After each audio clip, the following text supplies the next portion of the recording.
warahmatullahi wabarakatuh, Pak Teddy. Waalaikumsalam warahmatullahi Apa kabar Pak Teddy? Alhamdulillah baik Pak. Baik Pak ya.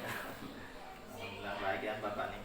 Jadi saya di sini Pak mau izin kepada Bapak ya. Jadi di sini saya ingin menyelesaikan tugas yaitu wawancara dengan kepala sekolah sebagai tugas saya Pak di kegiatan guru penggerak atau di pendidikan guru penggerak di tahun 2023 ini Pak ya. Jadi perkenalkan Pak, saya Budi Utomo Pak dari SMA Negeri 3 Setempat Mulir yang akan mewawancarai Bapak berkaitan dengan pengambilan keputusan di sini ya, di sekolah ini. Baik Pak ya, jadi untuk yang pertama nih Pak ya, yang saya tanyakan untuk Bapak di sini, jadi bagaimana Bapak ya cara mengidentifikasi dari kasus-kasus yang merupakan dilema ya Pak ya, atau dilema etika atau yang di sini memiliki rujukan moral Pak, gimana Pak? Jadi memang untuk kasus-kasus yang itu agak sensitif, agak memerlukan penelaahan yang lebih dalam untuk sebelum kita mengambil keputusan. Karena kalau kita salah mengambil keputusan, biasanya ini terkait siswa, itu pasti akan berdampak bukan hanya pada saat ini, tapi akan terus menerus ke masa yang akan datang. Nah ini maka saya biasanya agak sangat berhati-hati dalam mengambil keputusan untuk masalah ini. Harus banyak segi yang ditinjau. Nah itu kira-kira demikian. Jadi bukan cuma misalnya ketika siswa melakukan kesalahan, bukan cuma dilihat oh siswa ini salah, tapi kita harus melihat aspek lain. Kurang lebih demikian, kira-kira apa yang menyebabkan siswa itu demikian. Jadi kita harus memantaunya baik dari kita sendiri sebagai istilahnya pendidik maupun dari siswa itu sendiri. Kenapa dia bisa melakukan seperti itu? Nah, ini itu. Jadi yang menjadi dilema dalam dilema etika Pak biasanya dari keputusan itu apa Pak ini? Apakah Bapak merasa kasihan atau merasa kurang adil atau berdasarkan keadilan dan sebagainya Pak, gimana Pak? Ya kita lihat dari tinjauan dari berbagai sisi sih, baik itu tapi yang lebih cenderung saya lihat itu kalau saya ngambil keputusan biasanya harus memang berkeadilan bagi semua, harus semua berkeadilan itu intinya. Kemudian juga tidak mengesampingkan juga tentunya istilahnya pembelaan dari yang bersangkutan, itu kita lihat juga. Jadi dari mungkin kalau ada kasus siswa itu kenapa sampai melakukan itu, kita juga harus melihat alasan siswa tersebut. Baik Pak ya, yang selanjutnya nih Pak, bagaimana Bapak ini menjalankan keputusannya Pak di sekolah Pak ya? Apakah dari kepentingan yang Bapak lakukan, misalnya keputusan itu Pak sama-sama benar, kemudian sama-sama mengandung nilai kebajikan Pak, gimana Pak itu Pak? Sama-sama benar, sama-sama yang memiliki nilai kebajikan Pak, gimana? nilai kebajikan. Ya kalau bisa dua-duanya, kalau kita bisa jalankan dua-duanya sejalan, ya tentunya kita akan jalankan dua-duanya. Tapi kalaupun itu tidak mungkin, ya mungkin kita harus cari jalan tengahnya yang istilahnya keduanya sama-sama diuntungkan. Oh iya Pak. Kalau saya sih seperti itu. Ya, kalau dua-duanya istilahnya mengandung nilai kebenaran yang sama, kebajikan yang sama, ya tentunya kita harus memperhatikan dari dua sisi itu juga. Jangan sampai kita mengorbankan salah satu gitu di antara keduanya. Nah, keduanya bagaimana kita bawa istilahnya ke arah yang berkeadilan lah. Berkeadilan Pak ya. Iya. Oke. Iya. Oke. Terus selanjutnya Pak nih, prosedur Bapak gimana Pak ya untuk menentukan langkah-langkah itu Pak ya? Prosedur biasanya itu kita kan identifikasi dulu. Identifikasi Pak ya. Identifikasi dulu. Misalnya kalau anak itu yang berkasus, ya tentu kita harus mengenal sebelum mengambil keputusan itu harus mengenal anak itu. Baik itu misalnya catatan selama ini dari guru pembimbingnya maupun wali kelas lah itu, konseling lah itu, atau semuanya lah yang bisa memberi masukan. Kemudian juga kita juga tentunya juga melihat latar belakang siswa itu biasanya. Ya kehidupan keluarganya juga pasti mempengaruhi itu. Keadaan ekonominya juga pasti mempengaruhi itu. Ya kan? Nah, itu banyak kasus-kasus yang seperti itu. Artinya kita juga harus melihat dari segala sisi siswa itu sebelum kemudian kita menelaah lebih jauh untuk mengambil keputusan. semua diperhatikan Pak ya. Harus diperhatikan, Ya, harus tadi diperhatikan. Bapak menyebutkan latar belakang Pak ya di situ ya. Pasti. Latar belakang, kemudian mengajukan ke guru BK ya Pak ya. Iya. Kemudian Jadi semuanya juga terlibat di ya, situ. jadi semua warga sekolah Semua terlibat, warga Pak, ya. sekolah harus dilibatkan di situ. Oke, selanjutnya Pak ya, di sini apa Pak ya yang Bapak anggap efektif nih Pak ya dalam pengambilan keputusan pada kasus-kasus yang berkaitan dengan dilema Pak di sini. Contohnya maksudnya bagaimana? Di sini yang Bapak anggap efektif gitu di pengambilan keputusannya itu. Misalnya kan Bapak tadi siswa tadi kan memiliki permasalahan tadi Bapak, misalnya naik kelas atau tidak naik kelas itu kan Oke. yang efektifnya gimana Pak misalnya? Mungkin ini tepatnya mungkin ke arah contoh kali. Atau gimana efektif itu? Ya bentuk tindakan Bapak Pak untuk pengambilan keputusan yang sangat efektif itu. Untuk tindakan efektif ya harusnya tadi ya, di samping memperhatikan banyak faktor tadi, kemudian juga artinya kita dalam mengambil keputusan itu tidak didasarkan atas ketidaksukaan. Iya. Atas ketidaksukaan. Kita tidak didasarkan atas mungkin cerita-cerita yang lain dulu, tetap harus ditinjau itu dari berbagai segi. Makanya saya bilangkan tadi, seorang anak yang membuat kesalahan itu harus ditelusuri dulu kenapa dia sampai melakukan seperti itu. Iya. Iya Pak. Nah itu kira-kira kalau saya itu sebelum kita mengambil keputusan, baru setelah itu datanya semua terkumpul, ya kan, kita baru bisa mengambil keputusan itu mau diarahkan kemana nih anak, dengan catatan tidak mengorbankan anak itu.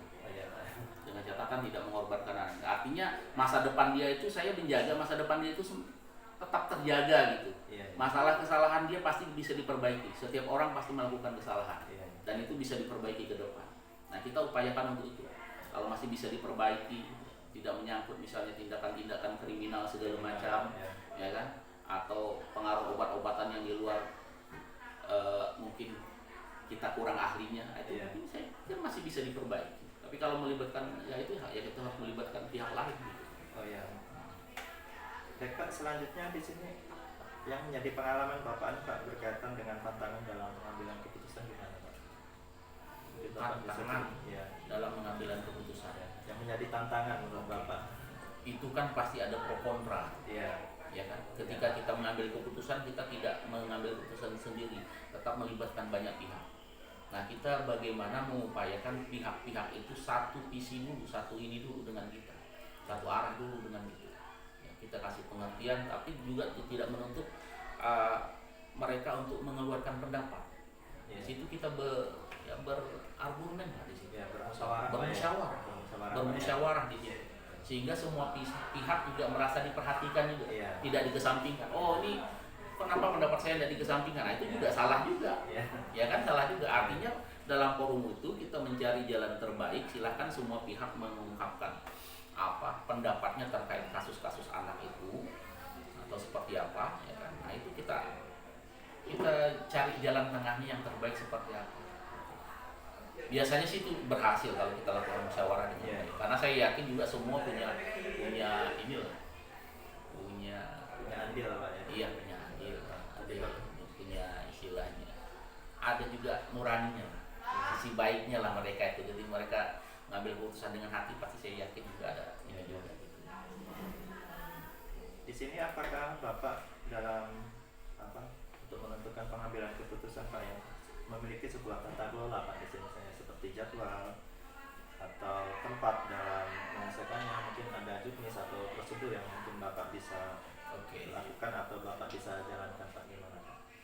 Biasanya kalau di ini kita ada kaitannya dengan tata tertib di situ. Iya. Ya. Tata tertib juga di situ menyangkut masalah hal-hal yang harus dilakukan oleh peserta didik seperti apa. Kemudian juga bentuk-bentuk pelanggarannya, kemudian penanganan kasusnya juga seperti apa. Ya, biasanya kan dari wali kelas dulu, ya kan? Kalau untuk urutan dari wali kelas kemudian nanti ke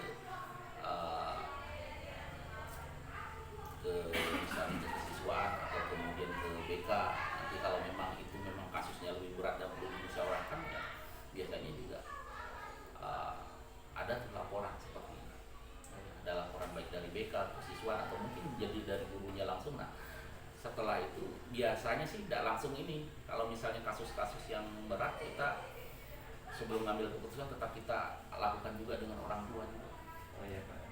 Beri surat kepada orang tua, mengundang orang tua ke sekolah, mengkomunikasikannya dengan orang tua terkait anaknya itu, ya kan. Nah, kita lihat perkembangannya anak itu ada perubahan enggak itu kan. Nah itu kira-kira. Jadi kalau jadwal sekarang secara khusus sih sebenarnya tidak tergantung kasusnya ada. Artinya Bapak sudah membuat tata kelola di sini. Iya, seperti itu kurang lebih. Tetap kita melibatkan orang tua sebelum kita mengambil keputusan itu.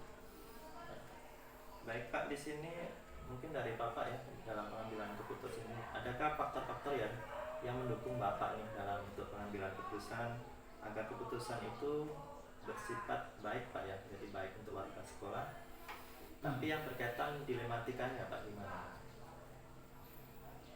Artinya yang mempermudah atau membantu Bapak ini dalam pengambilan keputusan dalam kasus-kasus yang berdilema etika Pak di sini gimana Pak?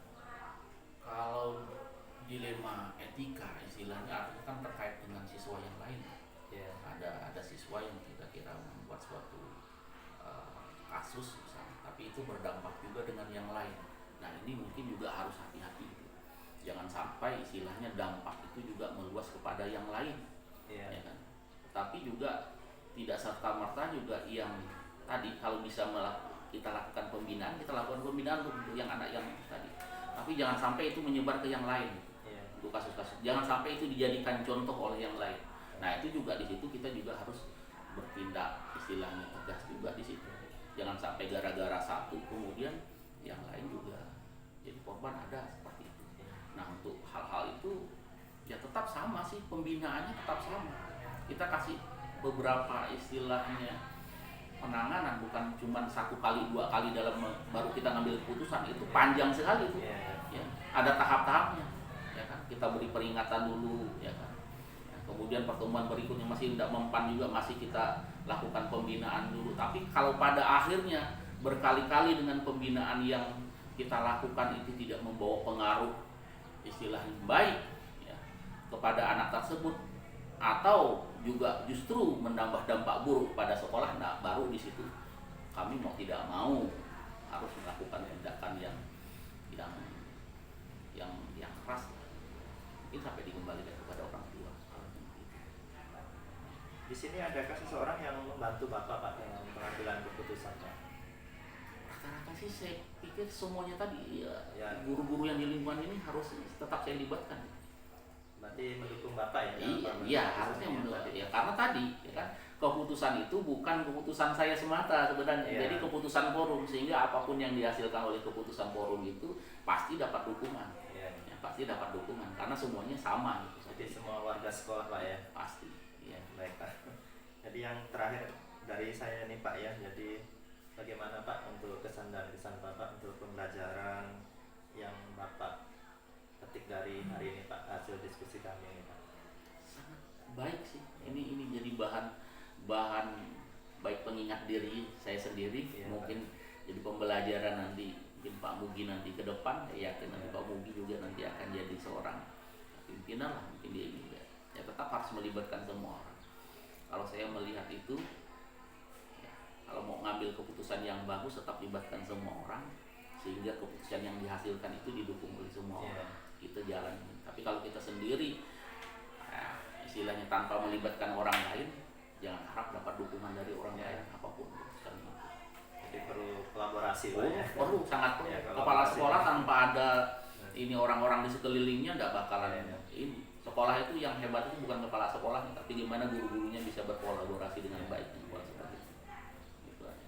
Oke, terima kasih Pak ya hasil wawancara di hari ini Pak ya. Kurang lebihnya saya minta maaf ke Bapak. Jadi saya ucapkan terima kasih. Saya Ria, assalamualaikum warahmatullahi wabarakatuh. Waalaikumsalam. Oke, sukses ya.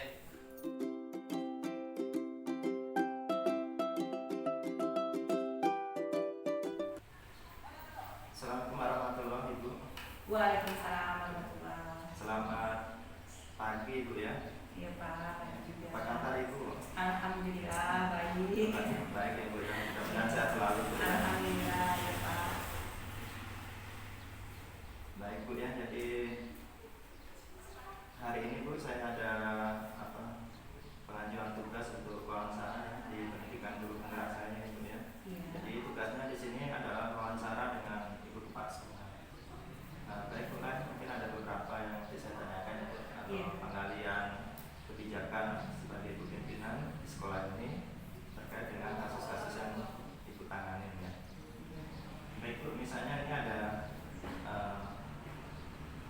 dari saya bagaimana Ibu mengidentifikasi kasus-kasus ya yang merupakan dinamika atau yang bersifat kehidupan moral. Jadi Pak, misalnya kita melihat ada suatu kasus, itu biasanya kita lakukan pembinaan. Jadi misalnya siswa ada melakukan hal-hal yang melanggar peraturan, jadi biasanya kita panggil, kemudian kita lakukan pembinaan, kita beritahu, kita memberikan masukan, nasihat, kemudian kita juga memanggil orang tua. Nah, jadi biar komunikasi antara pihak sekolah dan orang tua juga ada, sehingga orang tua juga tahu kondisi anaknya selama berada di sekolah. Itu dari yang identifikasi kasusnya ya Bu ya. Iya. Baik, mungkin dalam pengambilan keputusan Bu ya, atau menjalankan keputusannya bagaimana Ibu? Kalau dalam mengambil keputusan ya biasanya saya melakukan musyawarah dengan warga sekolah, dengan bapak ibu guru terkait kebijakan-kebijakan apa saja atau keputusan apa saja yang akan diambil. Jadi meminta pendapat dari warga sekolah apa. Berarti kolaborasi ya Bu ya, dari warga sekolah semua ya Bu ya. Iya. Baik Bu, untuk prosedurnya gimana ya Bu yang akan Ibu lakukan dalam pengambilan keputusan ini biasanya? Biasanya kita mengidentifikasi dulu masalah, ya masalahnya apa misalnya kan. Kemudian kita lihat juga dengan peraturan-peraturan sekolah atau kebijakan sekolah. Nah, jika ini melanggar maka akan ada tindak lanjutnya. Kemudian memang tidak lepas juga kami akan tetap melibatkan warga sekolah dalam mengambil setiap keputusan. Keputusannya nanti masih tetap kolaborasi atau kerjasamanya Bu ya. Iya. Baik Bu, untuk yang Ibu anggap efektif nih Bu yang dalam pengambilan keputusan yang seperti apa Bu? Kalau yang efektif itu ya tetap seperti kita melibatkan warga sekolah. Jadi keputusannya bukan dari salah satu saja, tapi tetap musyawarah melibatkan warga sekolah. Kemudian kita juga sering melakukan pengembangan budaya-budaya positif. Baik Bu, untuk yang ini Bu, untuk penyelesaian kasus itu apakah ada yang terjadwal atau tidak terjadwal tata cara dari penyelesaian kasus itu yang mengandung nilai etika? Ya biasanya Pak ada yang terjadwal, ada juga yang secara langsung. Nah misalnya kita melihat siswa ada yang melakukan tindak yang mungkin melanggar peraturan, misalnya tidak sopan dan sebagainya, mungkin akan langsung kita panggil melakukan pembinaan. Kemudian ada juga yang terkadang terjadwal. Misalnya kita lihat dari kehadiran, ya misalnya banyak kehadiran siswa yang misalnya alfa, maka kita siapkan waktu khusus untuk memanggil siswa tersebut dan orang tuanya. Jadi itu sudah termasuk bentuk dan prosedurnya ya yang Ibu lakukan tadi ya Bu ya? Iya. Baik Bu ya, untuk selanjutnya faktor-faktor apa Bu yang selama ini mempermudah Ibu atau membantu Ibu dalam pengambilan keputusan yang terkait dengan kasus-kasus pelanggaran etika di sekolah ini? Faktor-faktornya ya Pak. Iya. Misalnya kami di sini memiliki jadwal tertentu, kemudian ada tim. Ada tim ya Bu ya? Tim yang membantu, kemudian rekan sejawat, misalnya kesiswaan dan sebagainya. Jadi ada tim tadi yang dibantu dengan rekan-rekan sejawat ya Bu ya? Iya. Jadi faktor-faktor yang mempermudah Ibu ya atau sangat membantu Ibu dalam pengambilan keputusan ini Bu ya? Iya. Ya Bu ya. Baik Bu ya. Jadi sangat baik itu ya Bu ya, luar biasa ya. Jadi untuk yang terakhir ini Bu ya, jadi apa yang bisa dipetik Ibu ya Bu dengan pengalaman dalam pengambilan keputusan yang bersifat dilematika seperti ini Bu di sekolah ini? Ya. Yang jelas secara pribadi sih ini tentunya menjadi pengalaman Pak, menambah pengalaman buat saya sendiri Kemudian untuk lingkungan sekolah, kita juga bisa mungkin mengevaluasi segala kebijakan yang pernah kita buat. Mungkin ada sesuatu yang mungkin kita harus rubah atau yang misalnya tetap bisa kita ambil. Kemudian juga bisa menambah ilmu, menambah wawasan, pengalaman dalam memecahkan suatu permasalahan